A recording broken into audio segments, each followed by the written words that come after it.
bicicletas que se llamaban dínamos. Entonces queríamos poner un foco a la bicicleta, ponemos un dínamo, y ese dínamo, ¿qué es lo que hace? Tiene una ruedita que se pega a la llanta de la bicicleta, y a medida que tú vas adquiriendo velocidad, ese dínamo va generando electricidad y va encendiendo foco. Ese es el principio de acá. Bien, ¿qué tenemos acá? Tenemos acá el reservorio de agua, tenemos aquí el corte de la planta hidroeléctrica, es decir, la represa, y aquí existe un canal.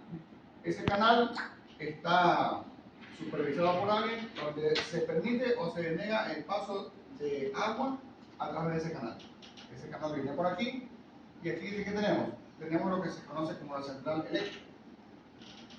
La central como tal. Acá tenemos el generador, y aquí tenemos una hélice que se mueve en función de la cantidad de agua que pasa por ahí. Es decir, el flujo de agua es el que hace mover esa hélice. Cuando el país necesita mucha energía, dejan pasar mucha agua y se va a generar, se va a mover esa hélice más, y aquí se va a generar electricidad. Y ahí, pues bueno, pasa al resto de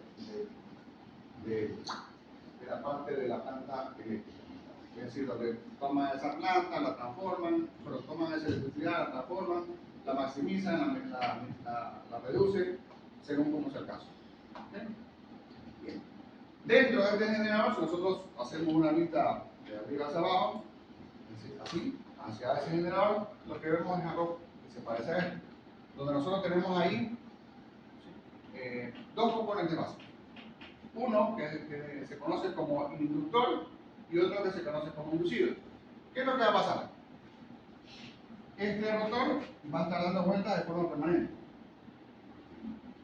Ese movimiento va a generar un flujo de electrones en lo que se conoce como inducido. Y estos son los recolectores. No existe fricción entre el inductor y el inducido. No existe fricción. Simplemente se genera un campo eléctrico, y ese campo eléctrico va a generar un movimiento de electrones, y ese movimiento de electrones se va a convertir en electricidad. Y es lo que va a ir por estos conductores en forma de voltaje de corriente alterna, y va a llegar hacia los primeros transformadores. ¿Se entendió? ¿Preguntas ahí? Bien, sigamos. Veamos aquí.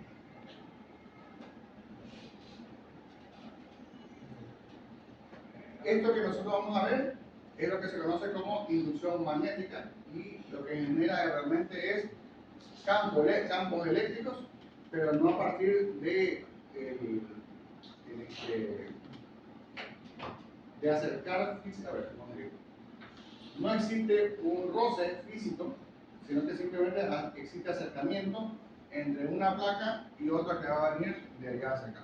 Si ustedes se dan cuenta, en este conductor, que está puesto en forma de espiral, a ese conductor, cuando se lo coloca de esa manera, ese conductor se convierte en un inductor, que también tiene una impedancia. Ahora, cuando nosotros tenemos así ese inductor, ¿qué va a pasar? Se va a generar un campo eléctrico en este sentido, en algunos sentidos, y cuando yo acerco otro inductor a ese otro inductor, se va a generar un paso de electrones desde un lado o desde un inductor hacia el otro inductor. Es decir, si yo tengo el otro inductor un poco más cerca, los electrones van a pasar mucho más fácilmente. ¿Ya? Vamos a ver cómo se da.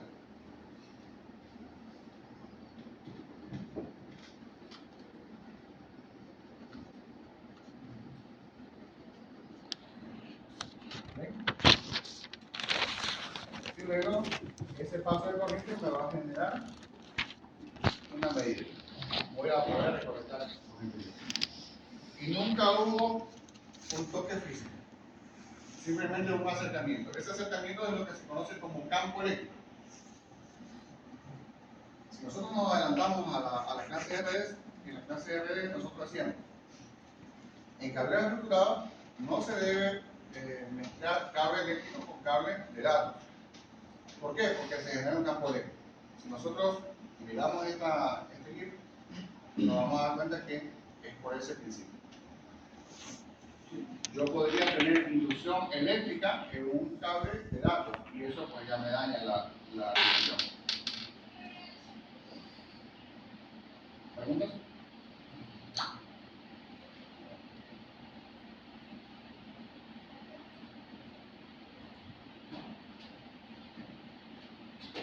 Así como tenemos flujo de corriente, nosotros vamos a tener conductores que van a hacer el medio de transporte de esa corriente eléctrica. Y esos son los que se conocen como conductores. Pero ustedes se habrán fijado en la vida real que existen conductores de un diámetro mayor y conductores de un diámetro menor. Ahora, esto nos pasó alguna vez. Se vaya a comprar un metro de cable número 14. Entonces en la ferretería le decían, no tengo cable 14, tengo cable 16. Uno decía, en su ignorancia, uno decía, el 16 va a ser mejor. Entonces iba con cable 16 y decía, no, ese no es. Ok. Lo que pasa es que acá no existe una relación directa, por lo menos la relación no es de esa forma, en el caso de los conductores.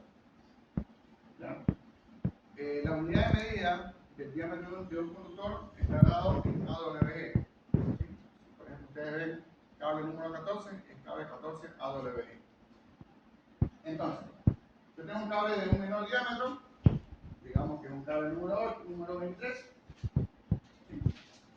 El diámetro o el número se da en función de qué? En función de la cantidad de corriente que soporta ese conductor. Un cable número 23, por ejemplo, soporta 1 amperio o hasta 1 amperio. Un cable número 13 soporta hasta 10 amperios. Un cable número 10 soporta hasta 20 amperios. Y un cable número 8 soporta hasta 30 amperios. ¿Okay? Entonces nosotros decimos, entonces, fácil.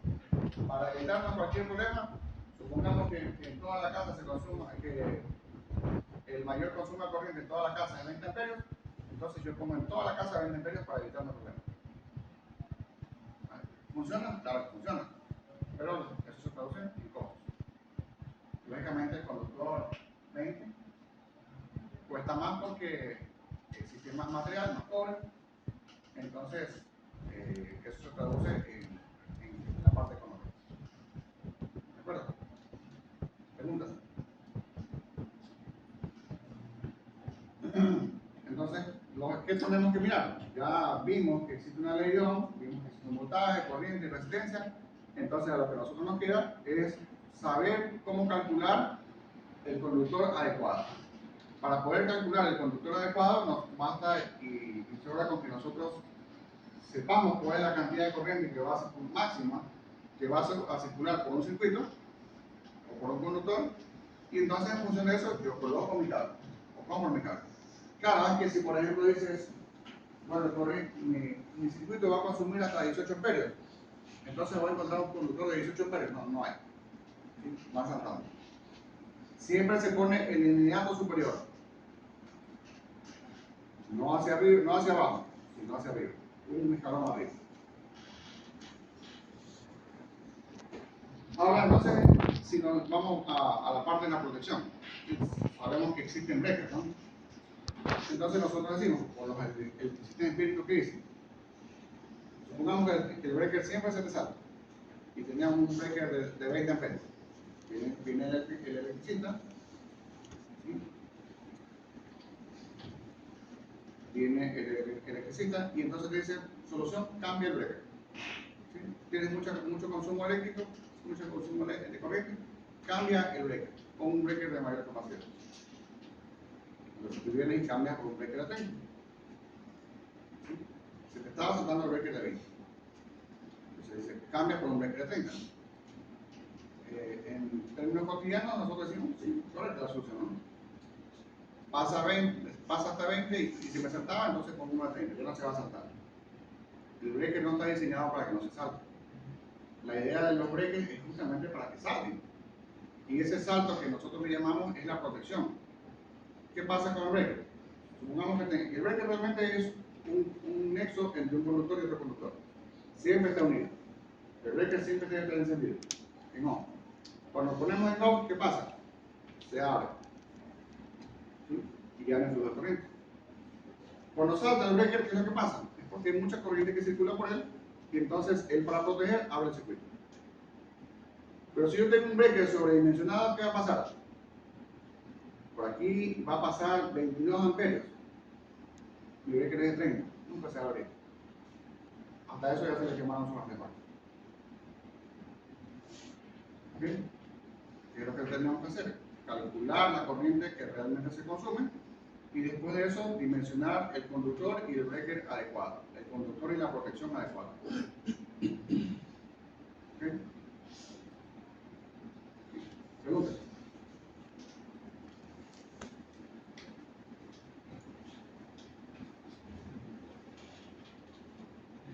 Bien, aquí tenemos una tabla de algunos conductores. Aquí esto de aquí, por ejemplo, ¿cómo se lee? Un 0, 3, 6, 8, 10, 12. 13, 0. ¿Ya? Ese 3, 0 dice hasta 200 amperios. Un conductor bastante grande. Claro, es más difícil de manipularlo. Ya no, hay conductores con los cuales ya no se recomienda hacer empalmes manuales, sino empalmes con, con conexiones, sí. ¿Cómo se llaman estos? No son estos. Son como cobre, ¿no? Sí, me sirve para unirlos y luego, pero lo unimos pero por torsión. Fusión. ¿Cómo se llama? Fusión. Fusiones. Se le pone una copia y se le pone el material para fundir, una chispa, para la fusión. Ah, ok. Eso ya, esa fusión, pero esa ya es con soldadura. Pero hay otras que son simplemente por presión. Ya las de soldadura son las que utilizamos en los sistemas de tierra. ¿Preguntas, Juan? Bueno, ahí si alguien desea, pues si tiene algo para hacer en la casa, y con esa tabla pueden sacar. Igual no tienen que aprenderse esa tabla para el examen.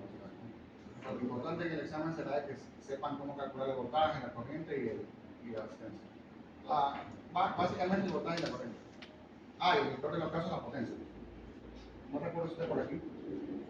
Bueno, hablamos sobre el voltaje, sobre la corriente, pero ¿qué pasa con la potencia? La potencia, antes que nada, está dada en una unidad de medida que es el vatio. Entonces, ¿cómo calculamos la potencia de consumo de un circuito? Es que es fácil, ¿no? Acá, la fórmula de la potencia es igual al voltaje por la intensidad de corriente. Solo necesitamos saber el voltaje y solo necesitamos saber la corriente.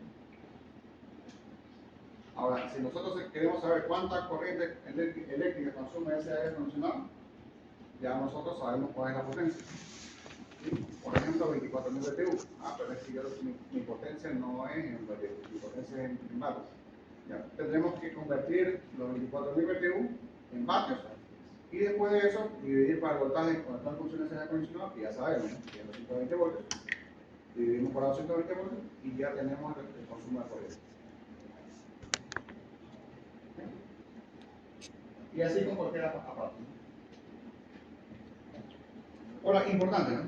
Dice 24.000, pero no es que siempre consume 24.000. Consume hasta 24.000. Los datos de placa de la potencia y de la corriente están dados en el consumo máximo, en el pico máximo de consumo. No siempre lo hacen.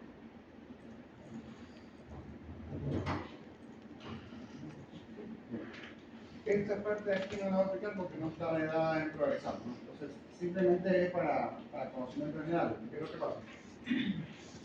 Partimos de la central generadora hasta que llegue a la casa, al circuito residencial, pasa por una serie de estaciones y subestaciones. Y yo les he indicado que la corriente es la que se mueve, ¿no? Pero ¿qué es lo que yo voy a necesitar? Yo, para poder transportar esa cantidad de corriente que genera una planta hidroeléctrica y que la que llevamos, por ejemplo, a una ciudad, capaz que si nosotros hacemos relación con los conductores, yo necesitaré un conductor, pero un diámetro enorme, ¿no? Es imposible manejar. Tenemos unos postes, pero terribles. Entonces, ¿qué es lo que se hace? Se reduce la corriente para aumentar el voltaje de tal manera que podamos llevar o trasladar ese voltaje hacia otro lugar. Por eso existen esas plantas elevadoras y plantas de transformación eléctrica. En algunos casos, por lo general, por ejemplo, para transportar desde Guayaquil, electricidad desde Quito hacia Guayaquil, tienes que reducir la corriente mucho para que se incremente el voltaje y después de eso poder llevarlo hacia Guayaquil. En Guayaquil, ¿qué es lo que vas a hacer? Vas a hacer lo contrario, vas a elevar la cantidad de corriente para el consumo que nosotros necesitamos. ¿Okay?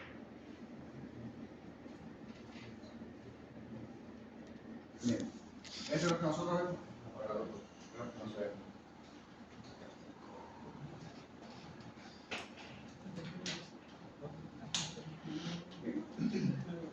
Esos son los postes que ustedes conocen, ¿no? Los clásicos, los que tenemos en los barrios. Tenemos el poste, ¿ya? Y arriba, ¿qué vemos? Vemos ahí unos tres cables que están en los postes mayores. Y esto que nosotros conocemos como transformadores, que son esos barriles que están pegados a una postes. ¿Ya? Por lo general, ¿no? Ya en algunas urbanizaciones ya no existe eso, sino que ya tenemos transformadores en el piso, que son para los tendidos del cable, pero ya subterráneos. Bien, en cualquiera de los casos el principio es el mismo. Estos transformadores, ¿qué es lo que hacen? Como su nombre indica, toman el voltaje que viene de la línea de alta tensión y lo transforman a un voltaje de consumo residencial. ¿El voltaje de consumo residencial cuál es? 120. 120 voltios, exactamente. 120 a 220 voltios o 220 voltios. ¿Ya? Pero nosotros acá vemos 1, 2, 3, 4 líneas. ¿Qué son esas cosas? ¿Por qué tenemos 4 líneas? Nosotros necesitamos 4 cables. Si nosotros normalmente en la casa tenemos 2 cables nada más para conectar. Vamos a ver. Este transformador te va a dar o te va a entregar 2 cables de corriente eléctrica o 2 líneas de corriente eléctrica, línea 1, línea 2, una línea de neutro, ¿sí? Perdón.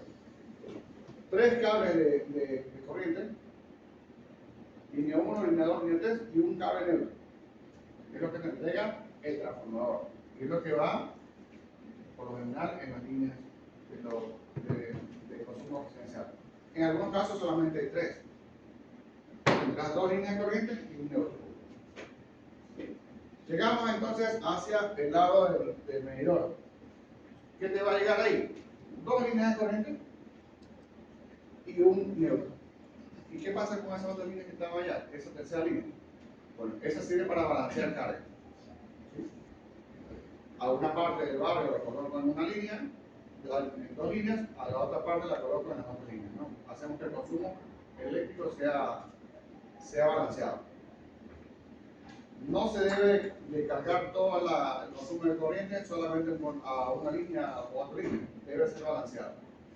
Si el consumo es 100 amperios, yo debo tratar que los 100 amperios estén divididos para los 3 conductores. Bien, entonces llegamos acá a lo que se conoce como acometida eléctrica hasta que llegamos al medidor. Ahí llega la primera acometida, ¿no?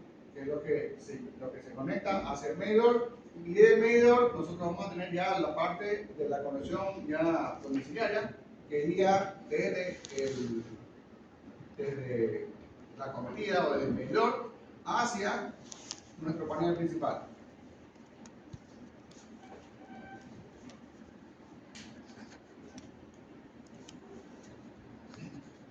El medidor, ¿qué es lo que hace? El medidor lo que va a hacer es tomar las líneas de corriente con las líneas de neutro y calcular la potencia de consumo de cada domicilio.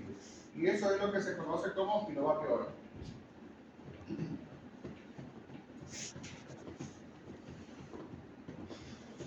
A partir del medidor nosotros tenemos lo siguiente. 2 líneas, que son las de corriente. Bueno, el electricista le dice la línea de vidrio. Son las que transportan la corriente.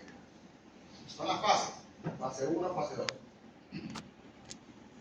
Digamos que son las que energizan al circuito como tal.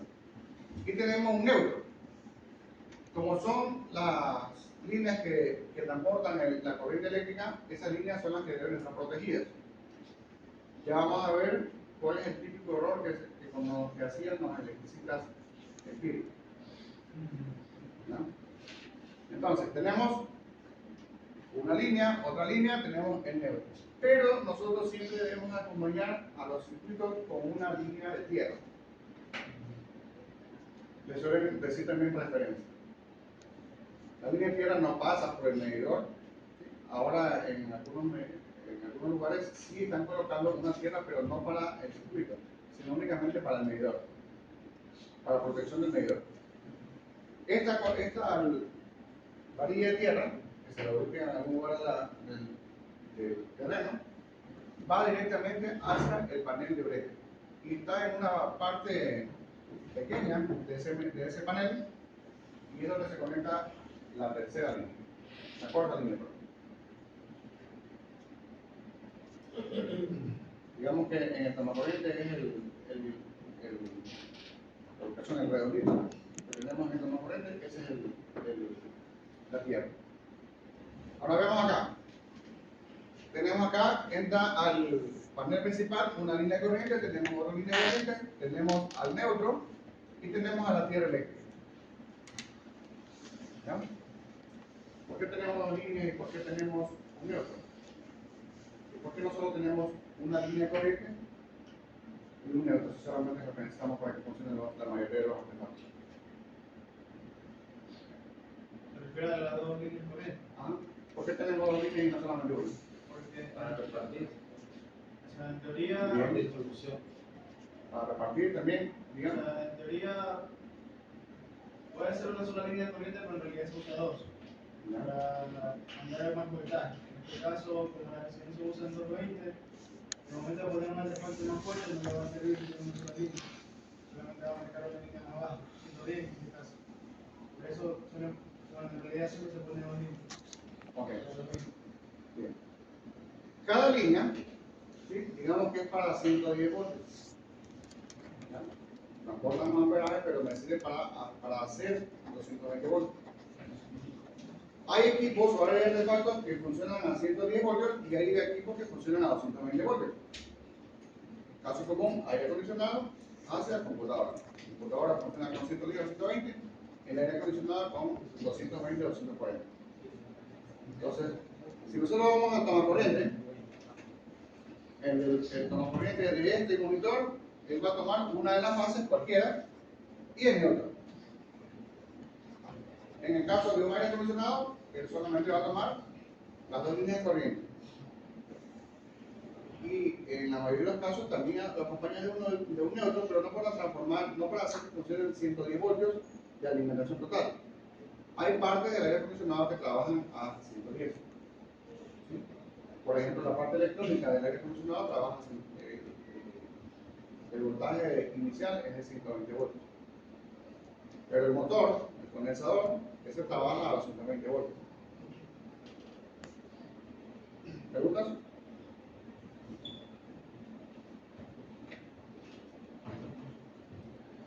Bien. Dice que tenemos ahí el breque general, un breque por lo general bipolar. Tenemos ahí nuestro sistema de tierra, el cambio de breque que hemos mencionado, línea 1 y línea 2 para generar carga. Eso es importante, ¿no? Decíamos hace rato que poníamos dos líneas de corriente porque hay artefactos que funcionan a 220 voltios. Pero también utilizamos para hacer algo que se llama balanceo de carga. No podemos o no debemos, porque sí podemos, pero no debemos. No debemos sobrecargar una línea con tanto consumo. ¿Ya? Lo ideal que es, en una línea esté, por ejemplo, la nevera, en otra línea esté el microondas, en otra línea estará, por ejemplo, el circuito de tomacorrientes normales, en otra estará el circuito de iluminación, en otra línea estará, por ejemplo, la lavadora, en otra línea tal vez esté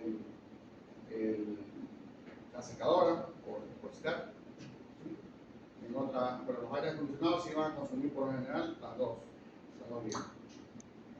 Entonces hay que tratar de equilibrar o balancear las cargas para que no afecte eso a la potencia. Si yo tengo mal balanceadas las cargas, probablemente la potencia se me incremente. Porque ¿qué va a hacer el medidor? Va a tomar la carga total. Entonces, Si hay una línea que tiene demasiado elevado, va a tomar sobre esa línea el consumo. ¿Preguntas?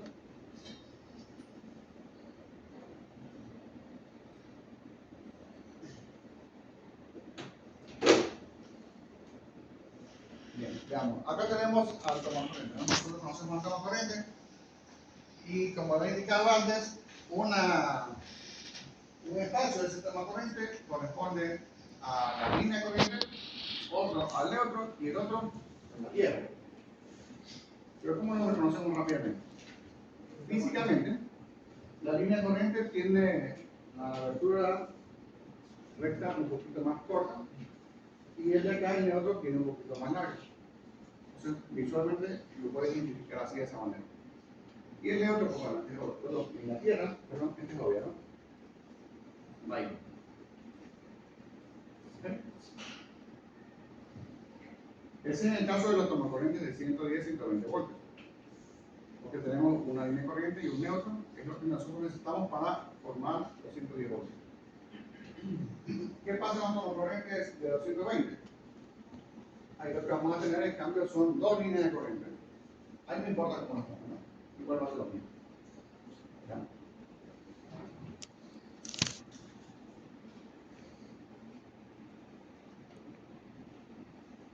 Suele haber una configuración de colores y por lo general los colores vivos, ¿sí?, como el rojo, son los que se utilizan para la línea de corriente.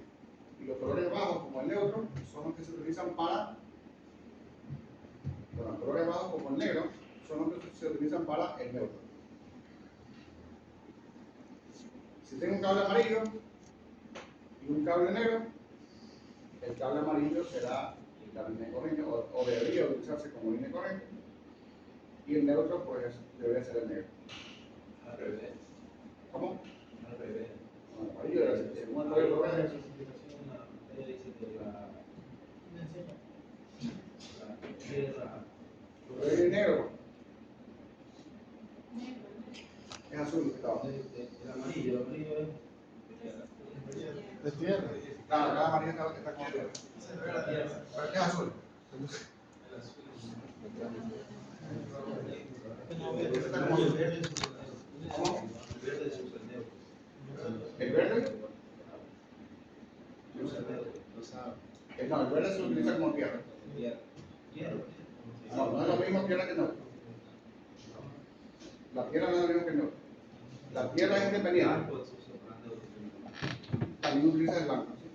Hay algunos técnicos que ya por lo general, como ya tienen experiencia, lo que hacen solamente es cortar una parte del cable y ya saben que es una línea y otra cable. Claro, ahí hay una forma fácil de darse cuenta cuál es la línea viva que le dicen, o es la línea corriente. Voy a hacerlo de dos formas. La primera teniendo el probador de fases, o de polaridades, un probador de polaridades, que son unas plumitas con dos extremos. Uno le pone al conductor pelado y otro lo toca con tu mano. Entonces se enciende un pequeño foquito que está ahí, esa es la línea corriente. Si no se enciende, es neutro. La otra, si tú no tienes eso, puedes utilizar un multímetro, lo pones en voltaje, con una punta al cable, no importa si sea la roja o la negra, la pones en el conductor pelado y la otra lo pones en la mano, y entonces te debe marcar la mitad del voltaje. ¿Cuál es la mitad del voltaje? 45 o 50 voltios. Si lo pones en el neutro, no te debe marcar nada, porque por el neutro no debe pasar por ahí. ¿Okay? Sigamos. Acá tenemos en cambio un toma corriente de 220 voltios. Ese es el toma corriente que le conocen como en la teoría como chino. Es por la forma como están puestas si tú miras la corriente, la ves como unos ojitos así. Ya. Entonces tenemos ahí en cambio dos líneas de corriente y un neutro. Recuerden que el neutro es para que una parte del circuito del equipo probablemente funcione con 110 voltios y otra parte funcionará con los 120. ¿Okay? No es para la tierra, es para el neutro. En este caso, pues nosotros necesitaremos una protección para ambas fases, ¿sí?, porque tendremos ahí consumo doble. el breaker es para protección de las líneas de corriente, no es para protección del cable de la línea neutra. Ese es otro de los errores que suelen cometer los electricistas. ¿Ya? Yo con un breaker, yo lo debo poner en la línea de corriente, no en la línea neutra.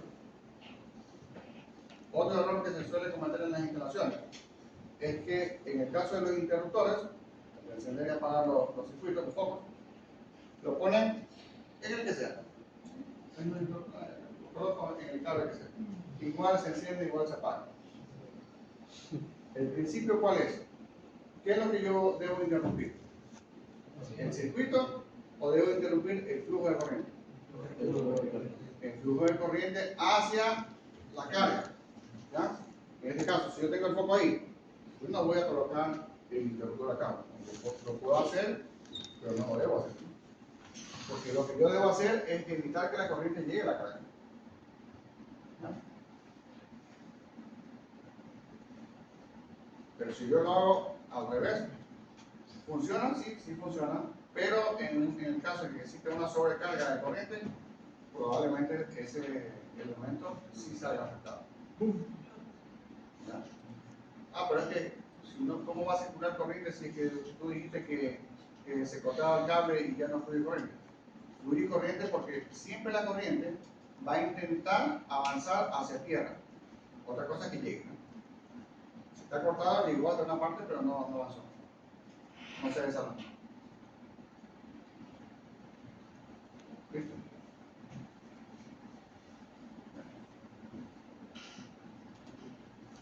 Eso es lo que no se debe hacer. Que sí funciona, ¿no? Pero no se debe hacer. Eso es lo que pasaba, ¿se acuerdan? Cuando utilizábamos los focos incandescentes, tú apagabas el interruptor para cuando ibas a dormir y el foco se iba apagando despacito, y veíamos como una luciérnaga a la noche. Eso es porque estaba mal hecha la instalación. Eso así. No era porque el foco estaba dañado. Lo estaban dañando sí. Lo peor que es, lo peor que sí se genera un consumo. Pequeño, pero se genera. Bien. ¿Qué circuito es ese? ¿Paralelo o serie? Paralelo, muy bien. Veamos, ¿cómo se lee el paralelo? Bueno, inicialmente, no es de esta manera como justo lo veíamos en el circuito, ¿no? Pero si nosotros miramos, tenemos, por acá tenemos a una línea neutro y por acá tenemos a una línea corriente. Neutro corriente. Y con eso nos damos cuenta que tenemos un paralelo. ¿Okay?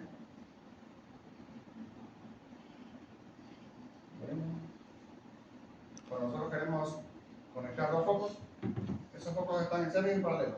Serie, muy bien. Y en ese caso, la forma correcta de conectar el interruptor es también antes de la carga. No es en el medio. ¿Qué pasa si coloco el interruptor en el medio? ¿Funciona? Sí, pero solo para uno. ¿Seguro? Sí funciona, solamente que uno está en la corriente directa y se quemaría uno más rápido que el otro. Sí. Los dos se van a apagar. Si yo pongo el interruptor aquí, se deben de apagar los dos porque se interrumpe todo el flujo corriente. ¿Ya? No se cierra el circuito. Pero como decía la compañera, en algún momento, solamente en el caso de una sobrecarga, podría llegar una corriente parásita y podría quemar ese foco.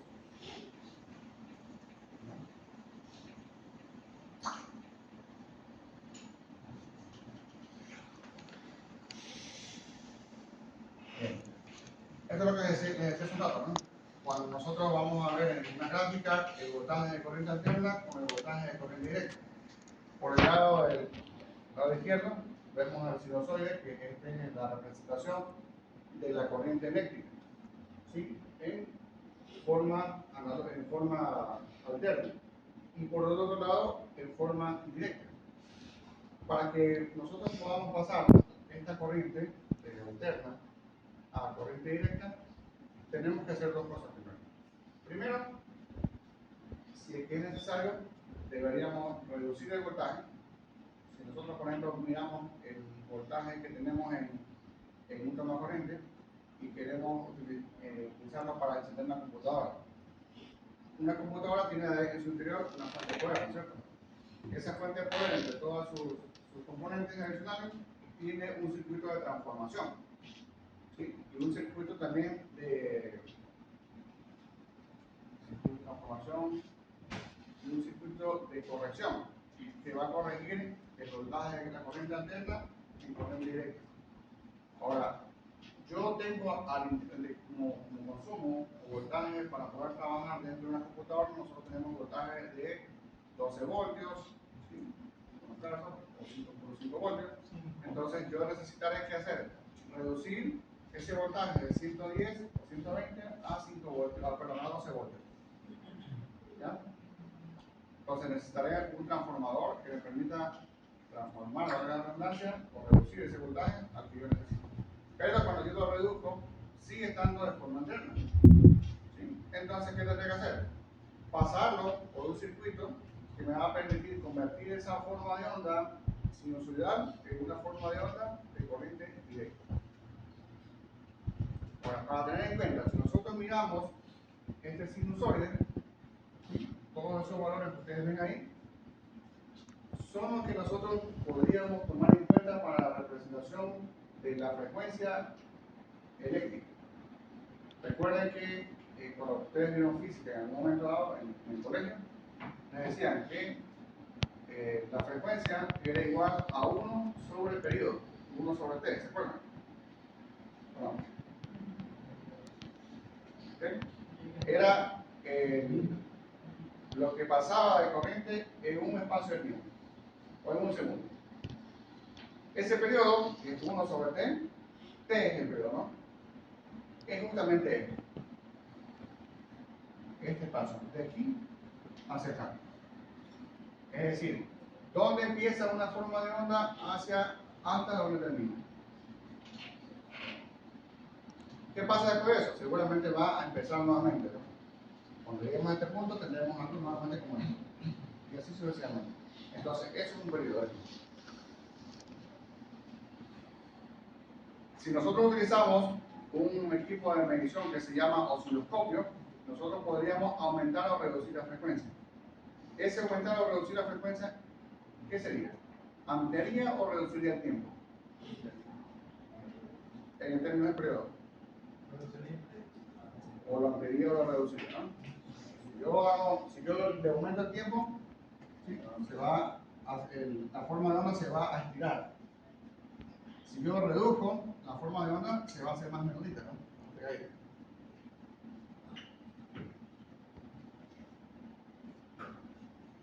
Ahora, esa forma de onda tiene un semiciclo positivo y un semiciclo negativo. Si recordamos el plano cartesiano, la parte de arriba corresponde al eje positivo y la parte de abajo el eje corresponde al eje negativo, viéndolo en el eje de las Y.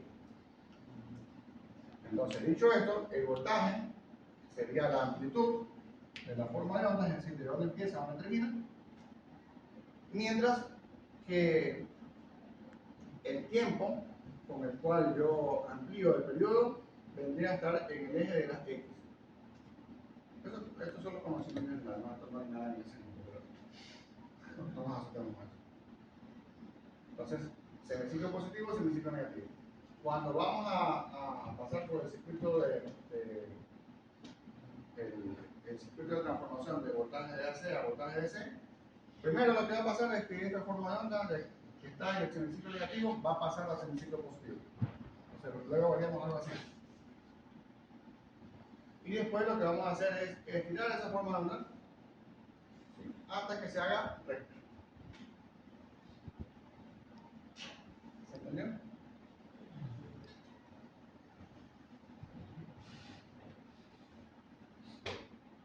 Bien, sigamos. Eso es lo que decía, ¿no? Varias formas de onda. Entonces dice frecuencia 3 Hz. ¿Por qué? Porque tengo aquí un periodo, otro periodo y otro periodo. Ahí hay 3 Hz. Cada Hz es un periodo.